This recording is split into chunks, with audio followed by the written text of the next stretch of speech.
कक्षा 5 की पाठ्य पुस्तक हमारे आसपास का 15वां पाठ उसी से ठंडा उसी से गर्म, पृष्ठ संख्या 139। एक था लकड़हारा। जंगल में जाकर रोज लकड़ियां काटता और शहर में जाकर शाम को बेच देता था। एक दिन वह दूर जंगल के अंदर चला गया। कटकटी का जाड़ा पड़ रहा था। उसकी उंगलियां बिल्कुल सुन्न हो जाती थीं। वह थोड़ी थोड़ी देर बाद कुल्हाड़ी रख देता और दोनों हाथों को मुंह के पास ले जाकर खूब जोर से उनमें फूंक मारता कि गर्म हो जाएं। कोने में खड़े एक मियाँ बालिश दिए उसे देख रहे थे। घूर घूर कर उन्होंने जब देखा कि वह बार बार हाथ में कुछ फूंकता है तो सोचने लगे कि यह क्या बात है, मगर कुछ समझ में ना आया। तो वे अपनी जगह से उठे और कुछ दूर चलकर फिर लौट आए कि ना मालूम कहीं पूछने से यह आदमी बुरा ना माने।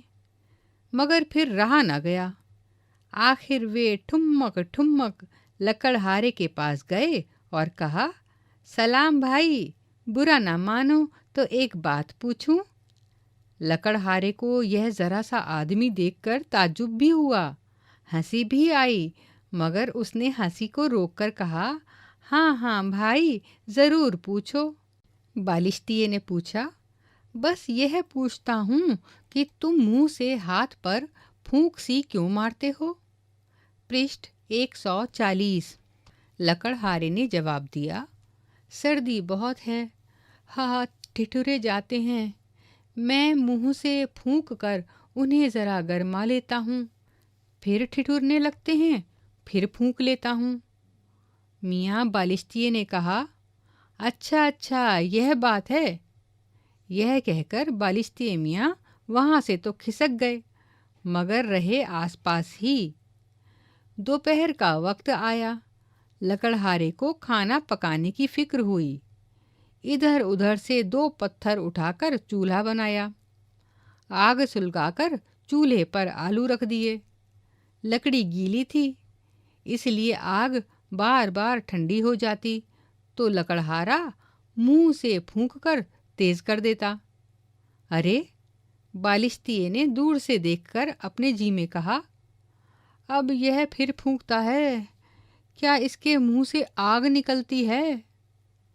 लकड़हारे को भूख ज्यादा लगी थी, इसलिए एक सिका हुआ आलू उठाया। उसे खाना चाहा तो वह ऐसा गर्म था जैसे आग। तो वह फू फू करके फूंकने लगा। अरे, बालिश्तिये ने फिर जी में कहा, यह फिर फूंकता है, अब क्या इस आलू को फूंक कर जलाएगा। थोड़ी देर फू फू करके लकड़हारे ने उसे अपने मुंह में रख लिया और गप गप खाने लगा। अब तो इस बालिश्तिये की हैरानी का हाल न पूछो। पृष्ठ 141। बालिश्तिये से फिर ना रहा गया और ठुमक ठुमक फिर लकड़हारे के पास आया और कहा, सलाम भाई, बुरा ना मानो तो एक बात पूछूं। लकड़हारे ने कहा, बुरा क्यों मानूंगा, पूछो।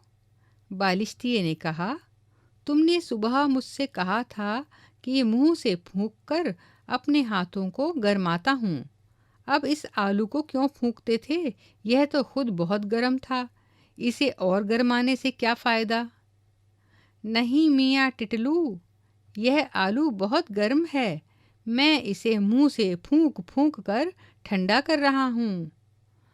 बात तो कुछ ऐसी ना थी, मगर यह सुनकर मियाँ बालिश्तिये का मुंह पीला पड़ गया। डर के मारे कप कप कांपने लगा। उसके पैर पीछे हटते जाते थे। लकड़हारा भला मानस था।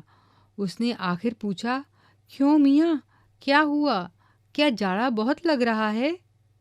मगर मियाँ बालिश्तिये थे कि बराबर पीछे ही हटते चले गए और जब काफ़ी दूर हो गए तो बोले, अरे, यह ना जाने क्या बला है, कोई भूत है या जिन्न, उसी से ठंडा उसी से गर्म, हमारी अक्ल में यह बात नहीं आती। सच है, यह बात बालिश्तिए की नन्ही सी खोपड़ी में आने की थी भी नहीं। यह कहानी लिखी थी डॉक्टर जाकिर हुसैन ने। सोचो, क्या असल में बालिश्तिए होते हैं? इस कहानी के लेखक ने बालिश्तिए की बात क्यों की होगी? करके देखो।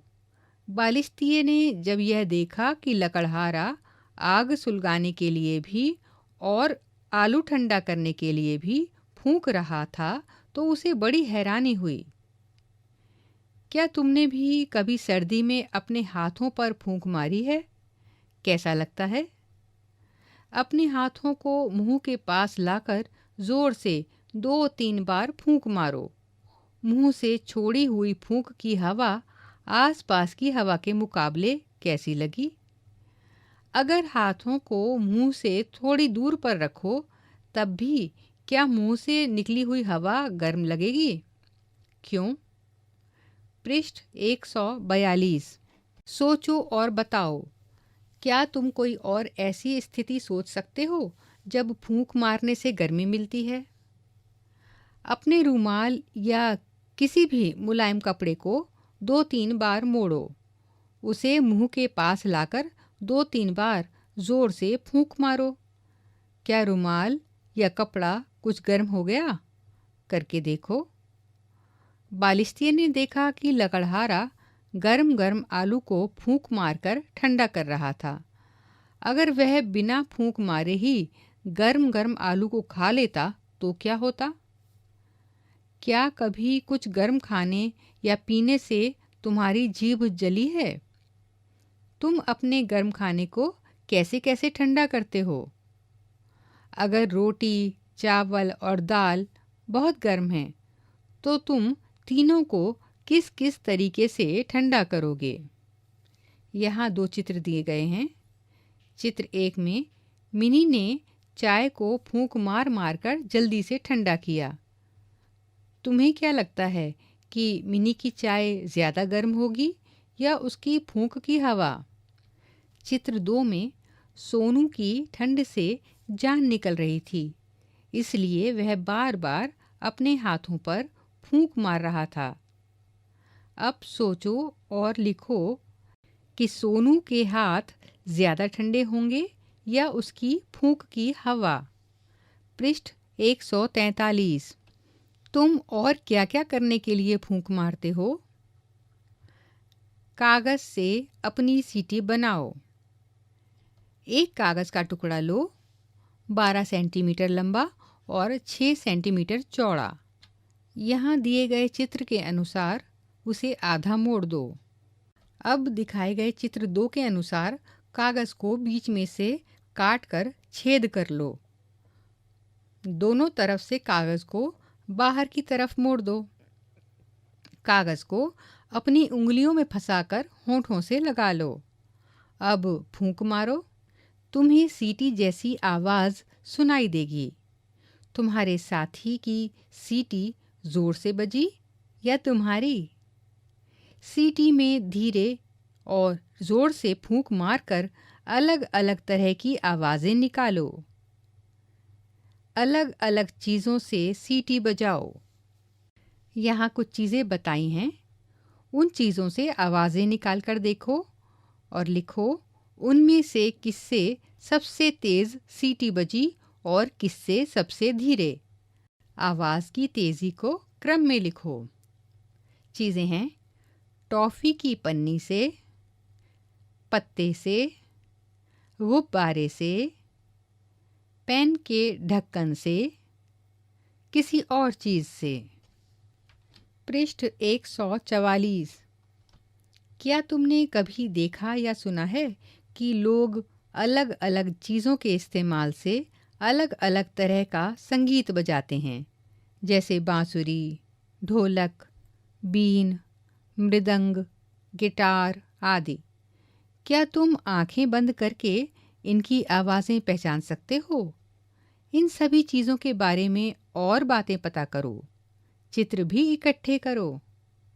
लिखो क्या तुम ऐसी चीज़ों के नाम बता सकते हो जिनमें फूंक मारने से सुहावनी आवाज़ निकलती है? उनके नाम लिखो, करके देखो और चर्चा करो। क्या तुमने कभी देखा है कि कोई चश्मा साफ करने के लिए अपने मुंह से हवा निकाल रहा हो? मुंह से निकली हवा से चश्मा साफ करने में कैसे मदद मिलती होगी? एक स्टील का गिलास लो, उसे मुंह के पास लाकर मुंह खोलकर जोर से सांस छोड़ो। इस तरह 2-3 बार सांस छोड़कर देखो, क्या गिलास कुछ धुंधला सा हो गया? क्या तुम इसी तरह शीशे को भी धुंधला बना सकते हो? शीशे को छूकर पता लगा सकते हो कि यह धुंधलापन किस वजह से है? छोड़ी हुई हवा सूखी है या गीली? अपने हाथों को अपनी छाती पर रखो। अब सांस भरो। क्या हुआ? छाती अंदर गई या बाहर? अपनी छाती का नाप लो। एक लंबी गहरी सांस भरो। पृष्ठ 145।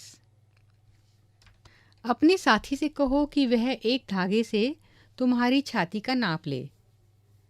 नाप रिक्त स्थान।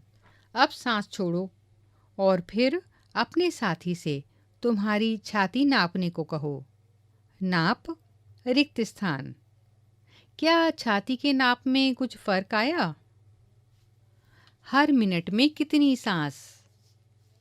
अपनी नाक के आगे उंगली रखो। क्या तुम नाक से सांस छोड़ते समय हवा को महसूस कर सकते हो? अब गिनो कि 1 मिनट में तुमने कितनी बार सांस ली और छोड़ी। अब अपने स्थान पर 30 बार ऊंचा ऊंचा कूदो। क्या सांस फूलने लगी? अब फिर अपनी नाक के आगे उंगली रखकर गिनो कि तुमने 1 मिनट में कितनी बार सांस छोड़ी। बैठे बैठे और कूदने के बाद सांस गिनी तो कितना फर्क आया? तुम्हारे अंदर धड़कती घड़ी।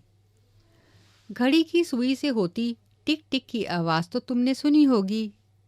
क्या तुमने कभी सुना या देखा है कि डॉक्टर हमारी छाती पर स्टेथोस्कोप लगाकर हमारी धड़कन सुन सकते हैं? यह आवाज़ कहाँ से आती है? क्या हमारे अंदर भी कोई घड़ी है जो हमेशा धड़कती रहती है? आओ सुने अपनी धड़कन।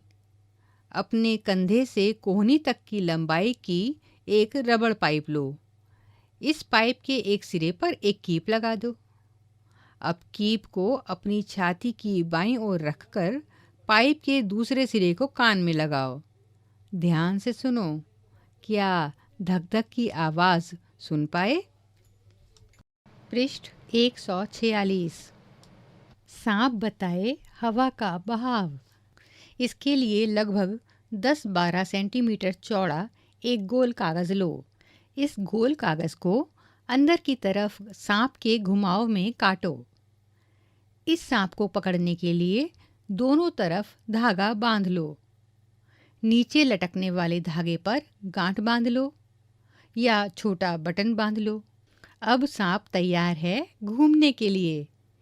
किसी भी गर्म चीज़ से थोड़ी दूर इस सांप को लटका कर देखो। इसके लिए गर्म चाय, पानी या जलती हुई मोमबत्ती ले सकते हो। अब यह सांप कैसे घूमता है, इसके ऊपर से देखो। जब भी हवा नीचे से ऊपर की ओर जाएगी तो यह सांप घड़ी की दिशा में घूमेगा। अगर हवा ऊपर से नीचे की ओर बह रही हो तो यह सांप घड़ी की उल्टी दिशा में घूमेगा। पंखे के नीचे इस सांप को लेकर खड़े रहो। देखो सांप किस दिशा में घूमा।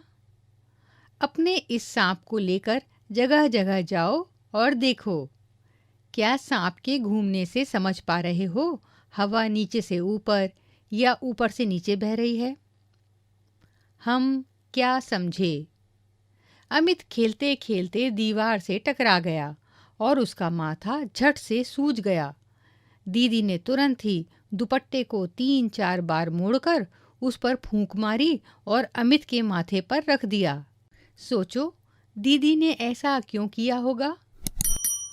फूंक का इस्तेमाल चीज़ों को ठंडा करने के लिए भी करते हैं और गर्म करने के लिए भी। दोनों का एक एक उदाहरण दो।